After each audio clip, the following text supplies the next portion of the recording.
Murder by Experts.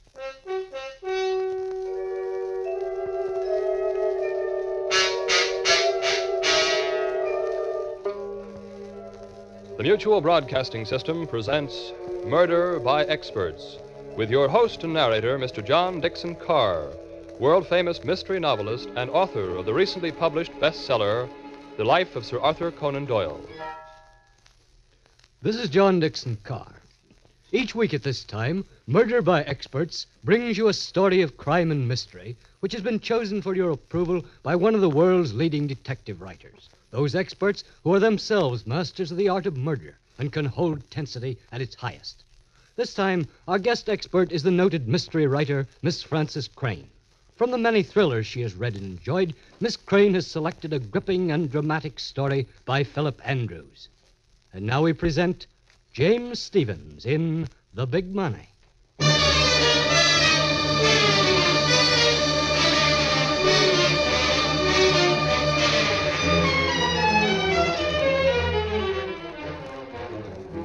The Big Money. Yeah, I was in The Big Money. An hour and a half ago, I had $7 million. I had a wife, too. Slender, dark-haired, green eyes, and a cute figure. But she's gone now. She left me 1 hour and 30 minutes ago. No, 1 hour, 31 minutes, and 20 seconds ago. And she took the money with her. That's not all she took. She took my life. I wish she'd come back. I want my life back. I don't care about the money. She could keep that. After all, it only took me a month to earn it. That's right, 1 month. 30 days to earn $7 million. What's the trick? You have to be born for it. Born for the big money. And I was. I always knew it. As far back as I can remember, even back in prison, even back before that in military hospitals while the docs patched up my face and tried to patch up my memory. I knew I was born for the big money. That's why I wasn't downhearted when they let me out of the big house with the usual 5-spot and a ticket to the city and no prospects. The warden tried to give me a pep talk, but I put him in his place fast, believe you me. George, I'm glad you're leaving us today. I won't keep you long, but I want to help you if I can. That's nice of you, Warden. Mighty nice. The prison psychiatrist says you only have a partial memory of your military service and no memory at all of the period before that. That's right. I remember coming to in a hospital and being told a shell burst had knocked me out and cut up my face. That's as far as back as it goes. We've checked your Army career. You're a troublemaker. In fact, you were under arrest on charges of stealing government property when that shell hit the guardhouse. So what, Warden? You were dishonorably discharged. But still, it might be possible to get medical treatment for your condition. Now, if you want me to contact the proper authorities... Skip it. Suppose I could remember everything that happened to me. I don't want to. Growing up in a slum, being kicked around, who wants to remember that kind of stuff? But your parents, your family, don't you want to find them again? They probably forgot me years ago. I'm looking ahead, not behind me. Take the average guy with a memory. He can't concentrate. He's distracted by all the things he remembers. Me, I can look straight ahead and stick to business. And that business is getting myself into the big money. Well, if that's how you feel, I won't say any more. Good luck anyway. Thanks, Warden. Thanks. Anyway.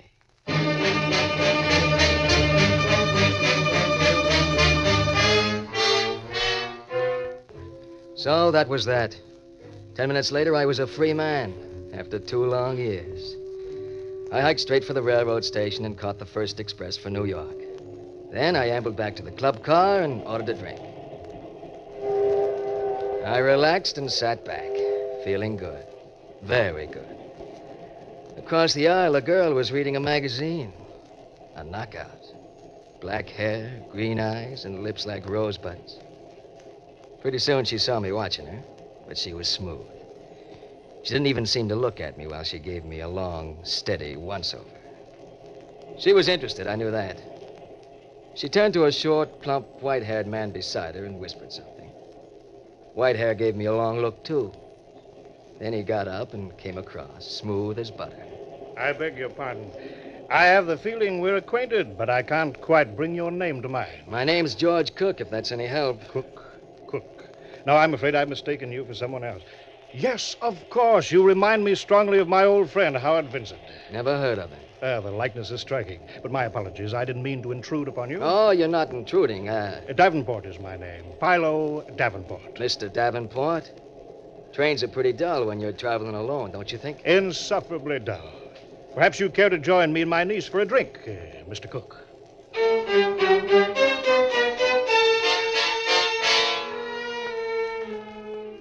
He didn't have to ask me twice. In fact, he didn't have to ask me once. Because if they hadn't picked me up, I was going to pick them up. In 10 minutes, we were as cozy as 3 mice in a cheese factory. Marlene was her name. Marlene. Saying it was like tasting old brandy. Marlene and I got along fine. But I could feel them both sizing me up, eyeing my going away from prison suit. And I knew they were sharpshooters with some cute game on their minds. By and by, Marlene came to the point I knew they were interested in. You're very witty, Mr. Cook. What line of business are you in? Traveling salesman? Now, my dear, you mustn't ask personal questions. I don't mind, Mr. Davenport. The truth is, I'm a free traveler. A free traveler? What's that? Well, you see, they set me free this afternoon, and now I'm traveling. Very good, Mr. Cook. Very good. Such frankness is refreshing. And what business are you in, Mr. Davenport? Well, I'm part lawyer and part detective. I have a specialty all my own. I trace heirs to unclaimed fortunes. Interesting business. Do you ever find them? Frequently. In fact, much oftener than I have any right to expect. Oh, now, Uncle Philo, you mustn't boast. Of course not, my dear. 125th Street. Next stop, 125th Street. Well, this seems to be our stop, Mr. Cook. Where are you staying in town? I haven't quite made up my mind. I thought I'd look around a bit first. I see. Marlene and I would like to have you come call on us tomorrow, the next day. Wouldn't we, my dear? Oh, we'd love it if you would. Well, in that case, I will. Fine, George. Here's my card. Don't fail us now. Please promise you'll come, George. All right, Marlene. I'll drop in on you.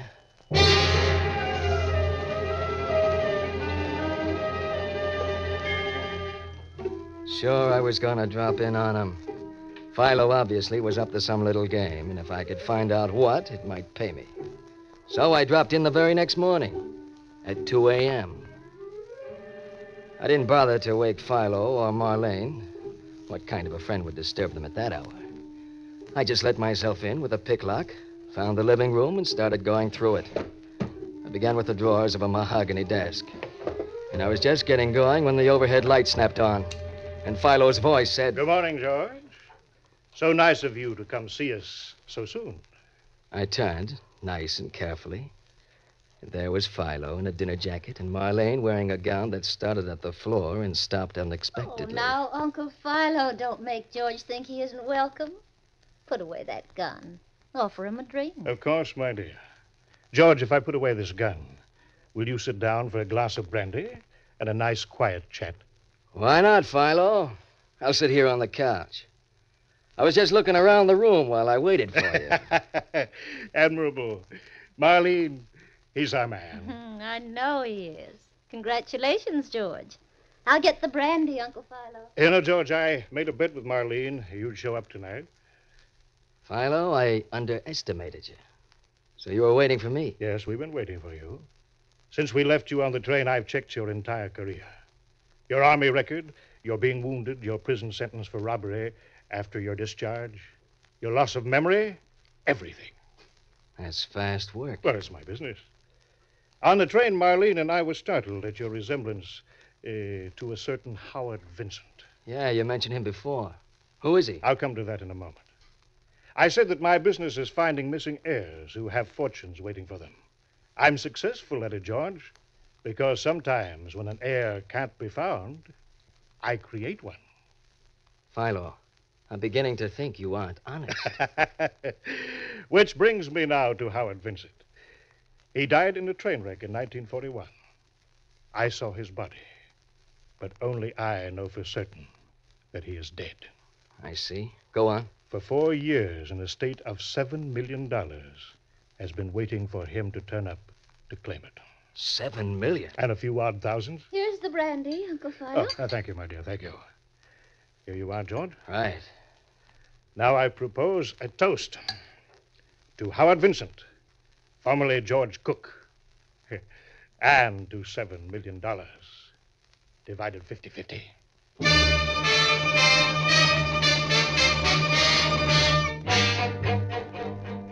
This was it.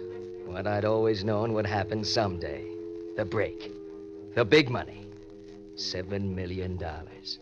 $7 million just waiting for me to reach out and grab it.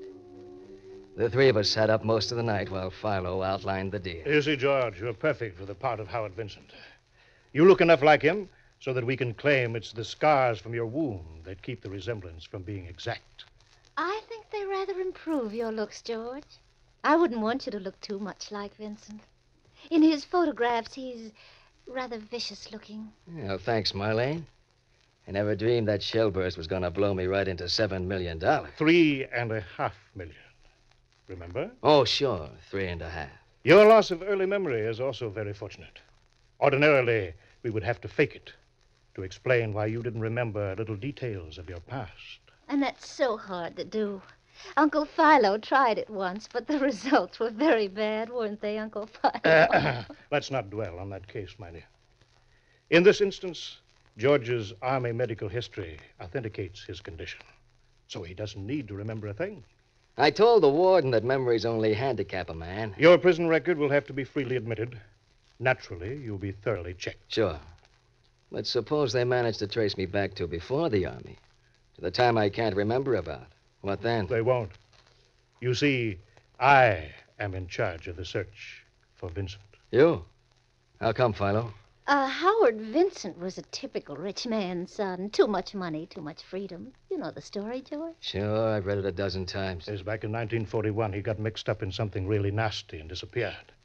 Then the family got word he'd been killed in the wreck of the Western Flyer in Wyoming. You remember, 30 dead. Oh, but I forgot. You don't remember. I'll look it up in the papers. Go on. Uncle Philo flew out and found that a watch and a wallet belonging to Vincent had been recovered from the wreckage. There were also 3 bodies, any one of which might be Vincent. I get the picture. He was a little hard to identify by then. Yes, but I recognized one of the 3 as poor dear Howard Vincent all the same. However, I was already foreseeing, shall we say, future possibilities. Philo, now I know you're not honest. Well, I came back to report I hadn't been able to identify any of the dead as Howard. He might still be alive. So his father kept on hoping. When the old man died in 1945, he left his money to his son, provided Howard could be found within 7 years. And he left me an annual retainer to keep looking for him. And now, at last, you found him. No, my dear. Not for several weeks yet. You see, we have careful preparations to make. Very, very careful preparations.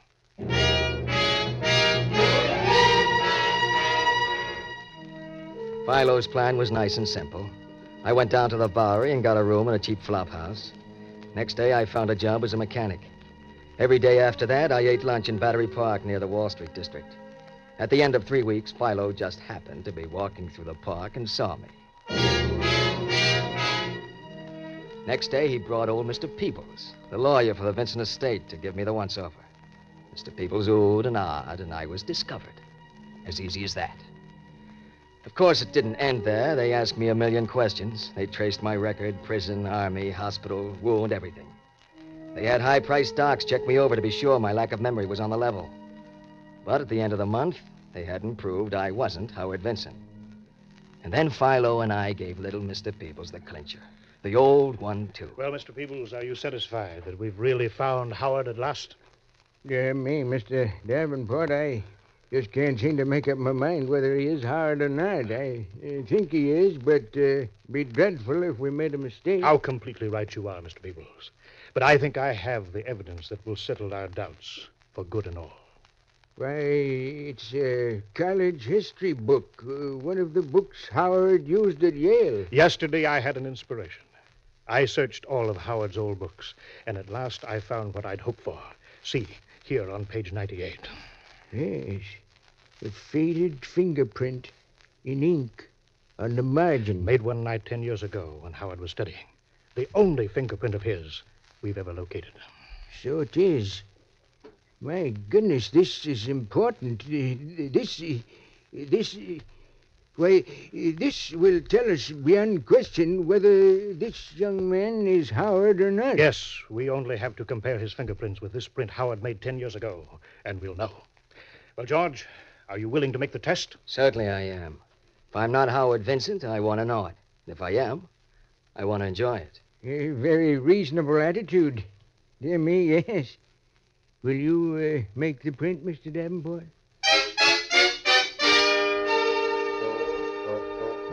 Well, Philo made a print of my index finger, and little Mr. Peoples squinted at it, then at the print in the history book. He spent at least 5 minutes doing it, mumbling to himself. This is an important moment. Very important moment. Dear me. Yes. Yes, I'm sure of it. The prints match. You are Howard Vincent. Congratulations, my boy. Congratulations. Of course the prints matched. Philo had faked that print in the history book a month before. I was in. The big money at last. $7 million. Yes, 7, not 3.5.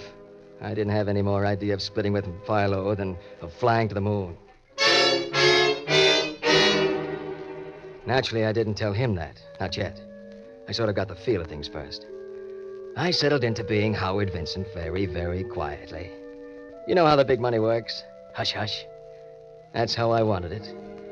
But pretty soon I felt as if I'd been Howard Vincent all my life, and I began to enjoy it. But I couldn't put Philo off forever. And the showdown came one morning in my plushy private office at the very top of the Vincent building.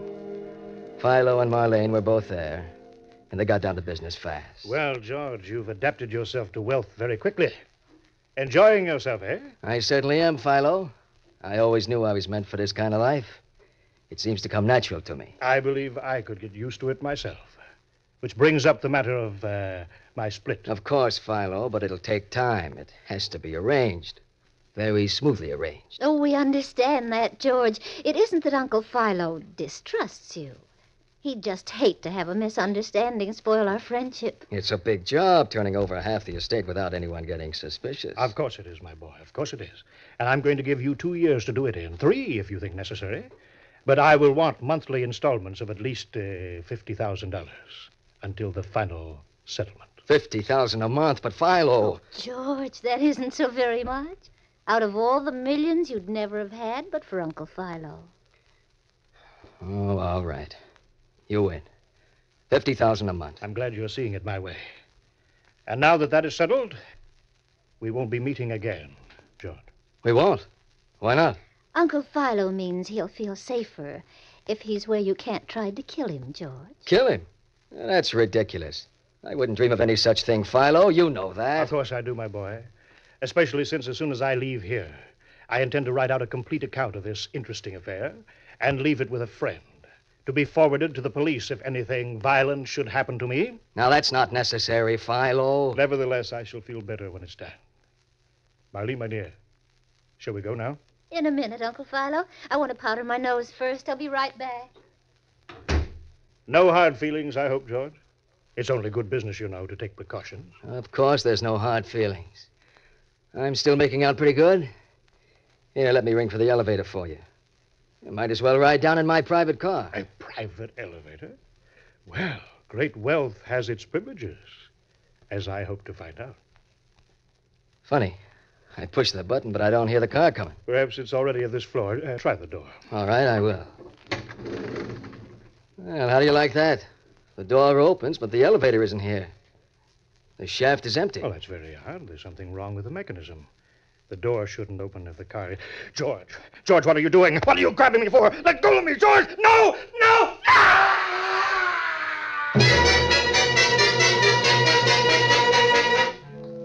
I shoved hard, and Philo went down the elevator shaft, clawing at empty air and moving his feet like a ballet dancer. His scream coming back to me, channeled upwards by the shaft. He screamed, and then he stopped. Yes, there was something wrong with the elevator, all right. I discovered it that morning, but I hadn't reported it. Instead, I'd sent for Philo and Marlene for this showdown. Now Philo was disposed of. Accidentally, with no comeback at me. I only had to take care of Marlene.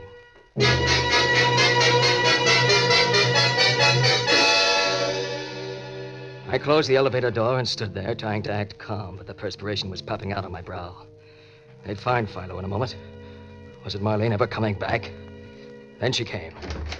Well, here I am. Well, George, where's Uncle Philo? Yeah, he's in the elevator. I'm going down with you. We'll stop at the bank. I'm making a small advance payment. In the elevator? Oh, all right. Open the door, George. Go on, open it. She wasn't close enough. I had to stall. Get her closer. Door seems to be stuck. Give me a hand, Marlene. No, thank you, George. I'd rather not. But, Marlene... Stay right there, George. Don't come any closer. You see, darling, I have a nice ladylike gun in my purse. Marlene, what is this? A gag? No, I didn't powder my nose, George. I found I'd forgotten my compact, and I came back. I was outside the door when I heard you talking about the elevator, and then Uncle Philo screamed. Poor Uncle Philo.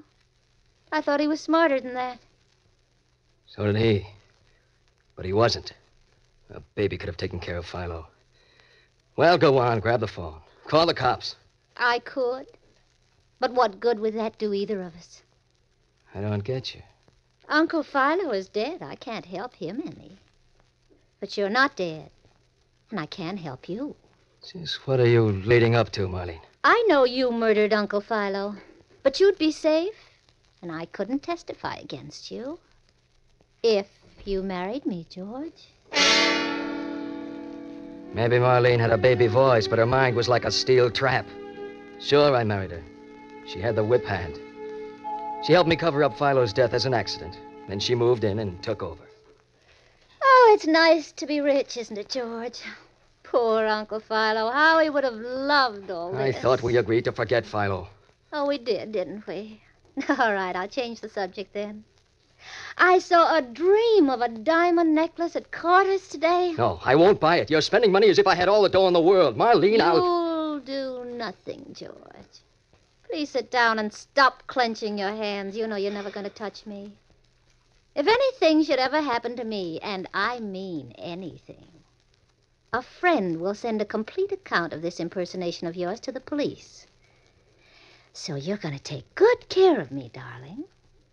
And that being the case, why don't we be friends?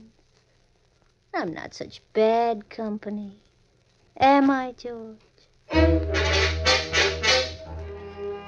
No, Marlene wasn't bad company. She was very good company when she wanted to be. And that written account to go to the cops if anything happened to her protected her better than a bodyguard could have. So I made the best of it. We got along all right.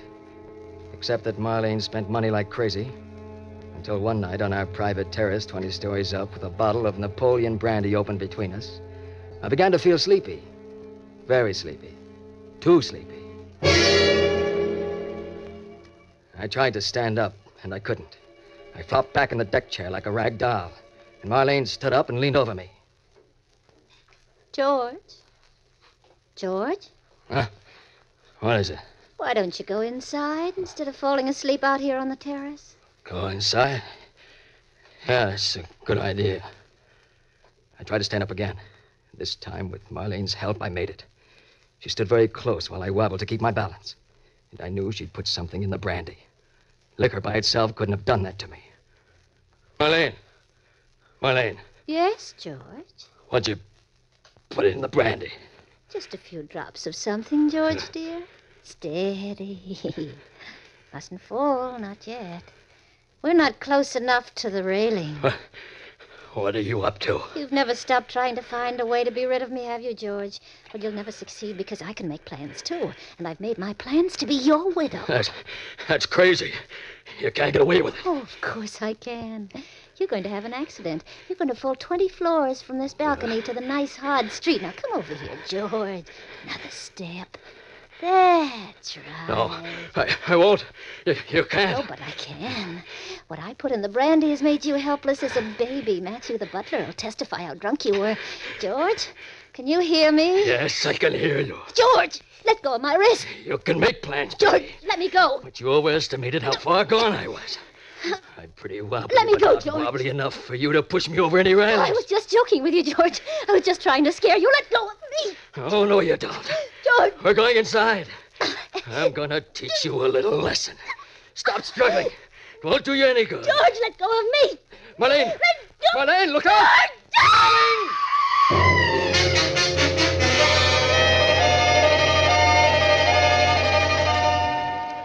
She was gone. She went the same route Philo had taken. But this time I'd have given both arms to save her. I stood there trying to get hold of myself, and behind me I heard the French door open. I turned. It was Matthew, the butler, gargling at me. Mr. Vincent. Mr. Vincent. Matthew, you saw her try to push me over, didn't you? You saw her try to push me and slip and go over herself? Saw her try to push you over? Mr. Vincent, sir, I saw you murder your wife.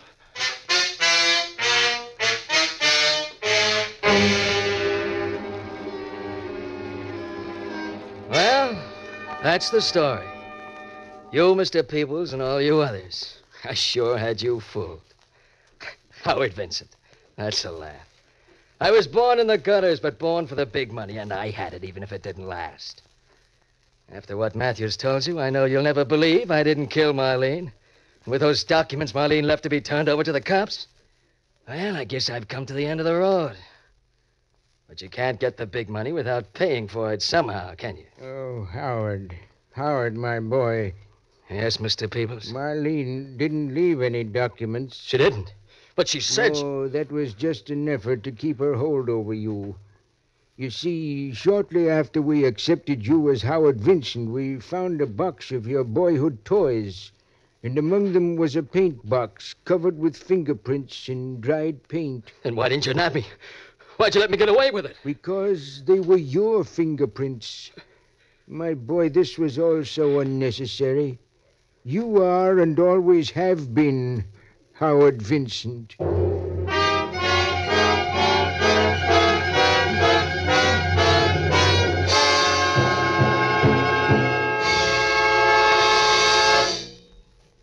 And so the curtain falls on The Big Money, which was chosen by guest expert Francis Crane, whose latest mystery, The Flying Red Horse, has just been published. Next week at this time, Murder by Experts brings you a story of a murderer whose victim refused to stay dead, selected for your approval by Cornell Woolridge. Until then, this is your host, John Dixon Carr, hoping you'll be with us next week at this time. The Big Money was written by Philip Andrews and adapted for radio by Robert A. Arthur and David Cogan. In the cast were James Stevens, Ann Shepard, Eric Dressler, and Wendell Holmes. Music is under the direction of Sylvan Levin and was composed by Richard DuPage. Murder by Experts is produced and directed by Robert A. Arthur and David Cogan. All characters in our story were fictitious, and any resemblance to the names of actual persons was purely coincidental. This is Jack Farron speaking.